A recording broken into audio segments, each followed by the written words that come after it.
Satnam Waheguru, brothers and sisters. My name is Harmandeep Singh, and I welcome you all with love on my channel Light of God 404. Today, with the Lord's grace, we will reflect upon a very important topic, why we need a spiritual master in our life, as explained so beautifully by Maharaj Charan Singh Ji. Chapter 1. The precious gift of human birth, brothers and sisters. Let us begin with gratitude. Out of countless life forms, 8.4 million species as the saints describe, the Lord has blessed us with this human form. This is not a coincidence, nor an accident. It is the result of karmas, the fruit of countless lives of effort and yearning. Maharaj Charan Singh Ji often reminded us, human birth is the highest rung in the ladder of creation. It is only in this body that the soul can realize its creator. If you look at animals, they eat, they sleep, they reproduce, they live in fear, and they die. Their consciousness is bound. In human beings, however, there is an extra gift, the gift of discrimination, of self-awareness, of longing. We can ask, who am I? Where did I come from? What is the purpose of my life? But sadly, most of us spend this gift in worldly pursuits. We get caught up in money, possessions, power, pleasures, and we forget why we came into this world. That is why the saints come, to awaken us, to remind us of our true purpose. And here begins the need for a spiritual master. Without guidance, the soul remains asleep. Chapter 2. Why we feel lost without a master. Why can't we see God even though He is within us? Why do we feel so far from Him? The saints explain that the soul is covered by the mind, and the mind is entangled in the senses. Our attention flows outward through the eyes, the ears, the tongue, the skin, and the nose. We are so addicted to the outer world that we never look within. Maharaj Ji would say, it is like a river flowing downwards. Our attention constantly flows outside, towards wealth, towards family, towards comforts. Who will show us how to turn that river back towards its source? The answer is, only a spiritual master. The master has himself reversed his current of attention and merged back into the Lord. Having made the journey, he now comes into this world to guide other souls back to their home. Chapter 3. Why scriptures are not enough. Many people say, why do we need a living master? Aren't holy books enough? Can't we read the Gita, the Bible, the Quran, the Guru Granth Sahib and find God? The saints answer this very beautifully. Scriptures are maps. They are testimonies of those who traveled within and described their experiences. They inspire us, they point towards the truth, but they cannot take us there. Maharaj Ji gave a very practical example. If you are sick, you can read a medical book, but will that cure your disease? No, you still need a living doctor who can diagnose you and prescribe medicine. Similarly, spiritual sickness requires a spiritual physician, the master. Another example he gave. If you are hungry, reading the menu will not satisfy your hunger. You need actual food. In the same way, scriptures describe God, but only the master feeds us with the experience of God. That is why saints insist on the need for a living master, because spirituality is a practical science, not just a philosophy. Born chapter 4. The master as a living example. What makes the master different from anyone else? The master is not merely a preacher. He does not live in ivory towers away from society. He lives like an ordinary human being, facing the same challenges, the same family responsibilities, the same daily struggles. But the difference is this, he lives in the world, yet he is not of the world. Maharaj Ji always explained that the master shows us by his example.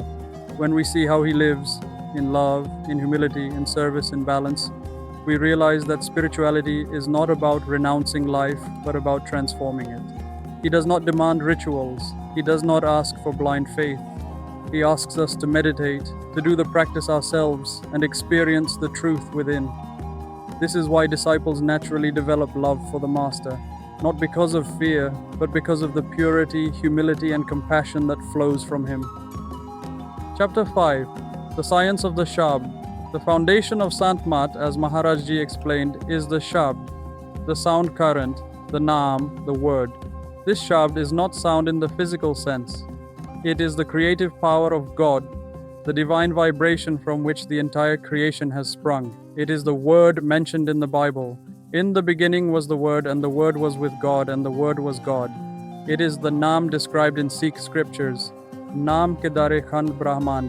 By Naam, the entire creation exists. The tragedy is that although this current is within us, we are not connected to it. Our attention is scattered in the outer world. The role of the Master is to initiate us, to connect our soul to this current. At initiation, he plants the seed of Nam within us. He teaches us meditation, the method of withdrawing our attention from the body and attaching it to the inner sound and light. Just as only a doctor can give you an injection, only a master can give this inner connection. Books, rituals, or self-effort cannot do it. Chapter 6. Removing Doubts and Karma. Life is full of questions, doubts, and confusions. When we walk on the spiritual path, our mind often resists. Sometimes we feel discouraged. Sometimes we lose faith. The Master's role is to clear these doubts with patience and love. He explains again and again that spirituality is a science of practice, not theory. If we do the meditation, results will come. He also teaches us how to face karmas. Maharaj Ji used to say, "The Master does not take away our karmas, but he gives us the strength to bear them. He makes bitter karmas sweet." For example, when suffering comes, we often ask, "Why me?" But under the Master's guidance, we learn to accept it as repayment of our past debts. Instead of cursing fate, we learn to thank the Lord for helping us finish our karmas. And Chapter 7, the Master's Grace and Protection.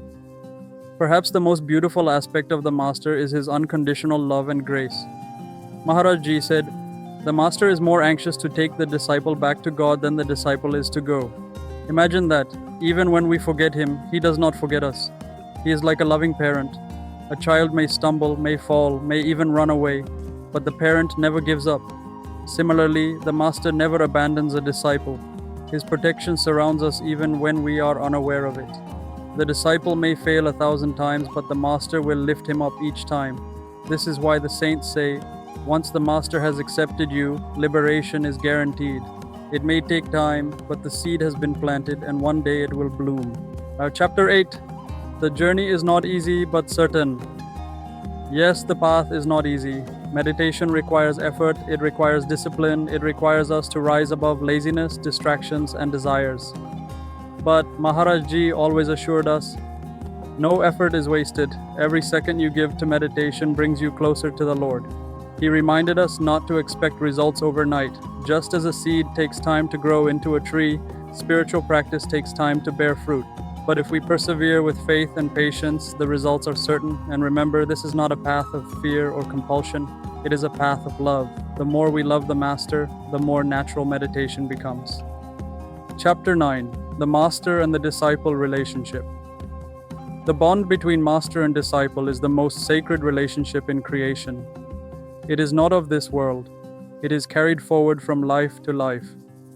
Maharaj Ji said, "The Master-disciple relationship is eternal. Once he has accepted you, he will never leave you in this life or the next.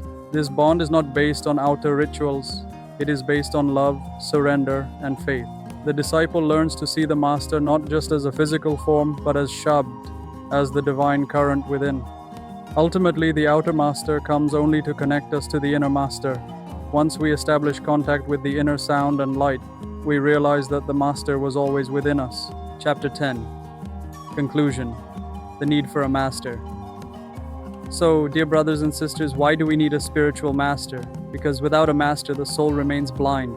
Because only a Master can connect us to the inner sound and light. Because scriptures can inspire us, but only a living Master can give us the experience. Because the Master guides us through karmas, removes our doubts, and uplifts us with his grace. Because his love and protection are eternal, never ending. Maharaj Ji's simple but profound words capture the essence.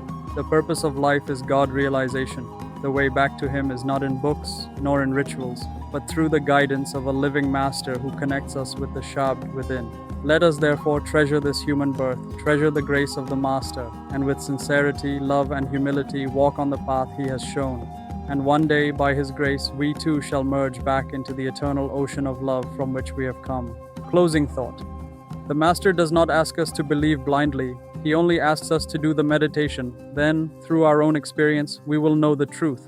Maharaj Charan Singh Ji, brothers and sisters, before we close, I humbly remind you, if you wish to go deeper on this path, do check out my spiritual ebook and audio bundle, The Soul's Journey, From Birth to God Realization. And if you'd like to support my work, you can also visit my website harman22shop.com, where you'll find beautiful shoes and clothing for men and women. All the links are in the description and pinned comments. May the Lord's grace be with you always. Satnam Waheguru.